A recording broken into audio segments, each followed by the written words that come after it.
Hi, welcome back to the Narrowbox Comics channel. Haven't made a video in quite some time. I've been working very hard on my book Intrepid and really doing some soul searching about having a comic business in 2024. I founded my comics business, Narrowbox Comics, not long ago, and I've been trying to think about how I can book the trends that seem to be emerging in the market. And I think the thing that I've noticed is you just can't. You can't. It's not, comics don't sell. Kids don't want comics anymore. And this book here is kind of proof of what I've been saying. Now, I'm going to probably have a clickbaity title, but it is true. This book is proof that kids don't want comics. And I'm going to explain why. So,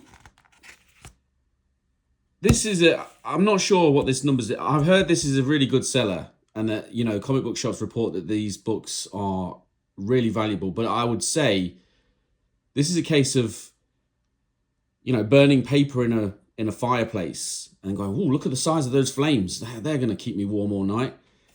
Reality is, paper's going to be burned pretty quick, and you're going to have just a load of ashes. And I think this is what these kinds of books are.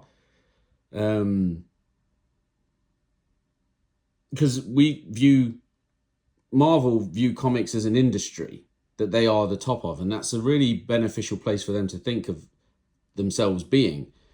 But comics is a medium, and this tears down the medium of comics, this kind of thing. Because basically what's happening here is not the fact that this is a comic book.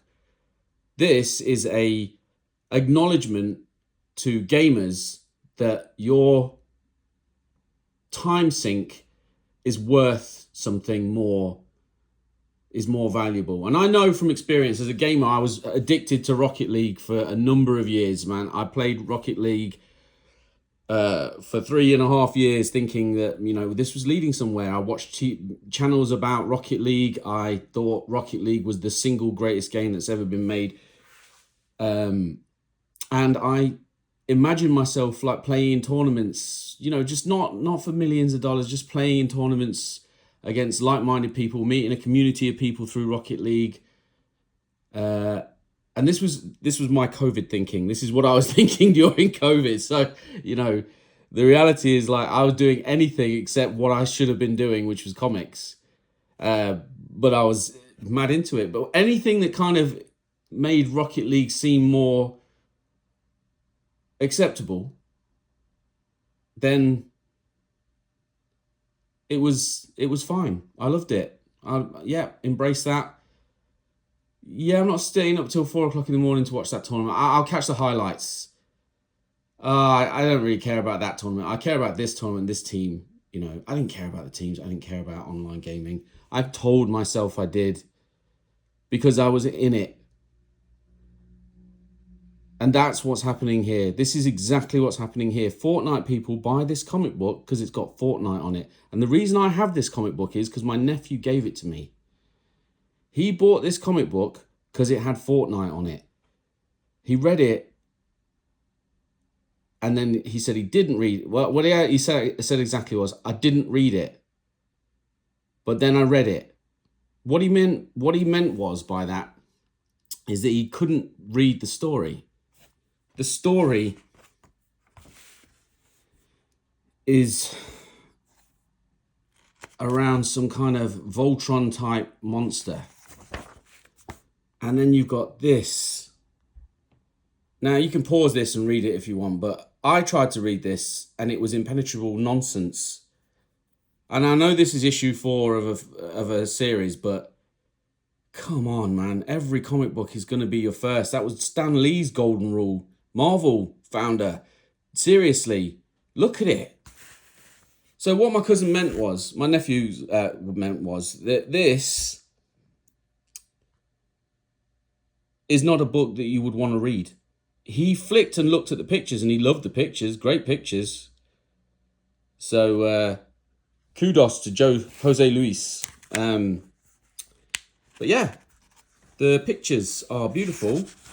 The artwork is pretty good. But the story, My goodness, this is a lot of word balloons for no story whatsoever. And literally, I have read through this whole thing. Like, there is, and I'm going to say hats off to the writers for writing this, right? Because this is like an impenetrable nonsense. I mean, how can you turn Fortnite into anything meaningful dramatically? It's a bunch of people running around an island, shooting people, shooting each other and stealing each other's guns and building things out of wood with a pickaxe. Honestly, the game is stupid. You can't change the game. You can't tweak it or make it different because the gamers won't recognize it. They're even more sensitive to changes than a comics book. So when you make a comic book you change a comic book into a different medium, you essentially create a situation where comic book people have to kind of suspend it because you've moved it from one medium to another. When you're changing a video game into a comic book, you can't change anything because it's no longer Fortnite.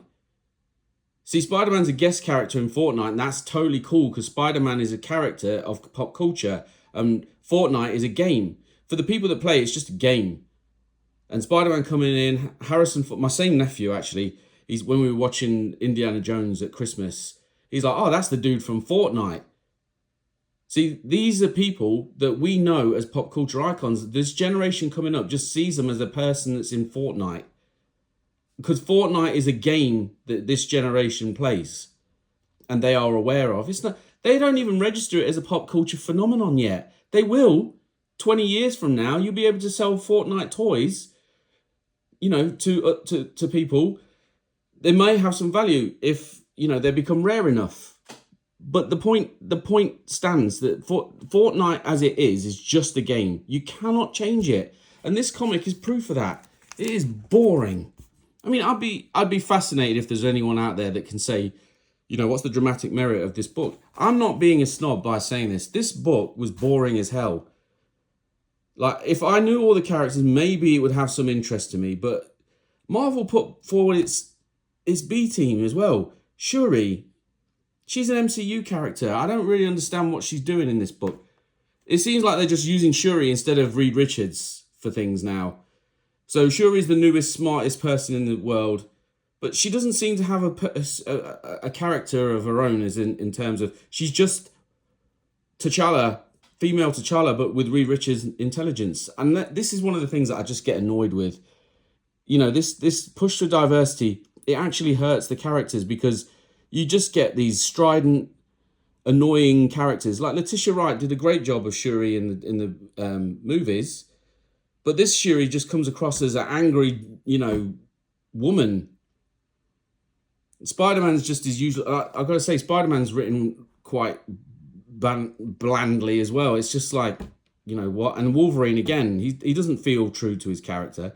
Feels like there are different versions of Wolverine, which the Marvel Deadpool Wolverine film showed. There are different iterations of him that have become commonplace, but there is a core to Wolverine that is what he is. And that show just shows exactly what it is. This Wolverine is he's just a rehash of the Secret Wars Wolverine from the 1980s. So you've got two-dimensional characters from the Marvel universe. You've got characters that nobody understands or knows from the Fortnite universe. And the Fortnite people will be watching it and thinking, why is he wearing a convict's uniform? What's going on? What? I don't even know what this robot is. I'm sure it's something in the game. But it's nothing that I've ever seen from Fortnite. And Fortnite is ludicrous. It's a ludicrous IP. Kids love it because ludicrous stuff sells now, but it doesn't mesh well as a comic book. And this is one of the things that I was mulling over. It's like, as a comics company, how can I sell my comics to kids if this is what they think a comic is? You can't. So the problem that I face as Narrowbox Comics is I want young kids to read my books, but at the same time, Marvel and other companies have created a product that indicates to the world that this is just an industry and that this is just the product of an industry, and anybody else who's in the industry who doesn't create this product isn't a comics book company. And that sounds like it should be an opportunity, and I believe there is an opportunity there, but the traditional way that we enter the market as a as artists or as creators and writers, it's kind of being shut off because now this guy, I mean, I think the name looks familiar. Christoph Gage and Donald Mustard. Christoph Gage sounds familiar to me. I know I've heard the name, but I'm sure that he didn't think in his career that he'd be writing Fortnite X Marvel as his magnum opus. You know, this is not something that I'd imagine any writer thinks, oh, I really relish this challenge. And if he did, he's failed because it's boring. So, yeah. Anyway, if you want to read a good comic, read this one. Shameless plug. This is the book I've been working on. It's the one I'm trying to kind of get people to buy locally. I've had a great deal of success talking to people. And yeah. So, I'm a comic books creator trying to make comics that are uplifting, that have authentic, heroic action in them. And this is what I'm trying to do. I can't honestly stand by this book and say, yeah, this is, you know, a good comic book, because it's just not. So I don't, to summarize, this makes my life harder, because I don't have the IPs that kids recognize by the millions that they'll pick up this pamphlet. This is a comic book. It's made with love. It's not the best art in the world. Granted, it's better than this. Anyway, that's all I'm going to say. Thanks for listening.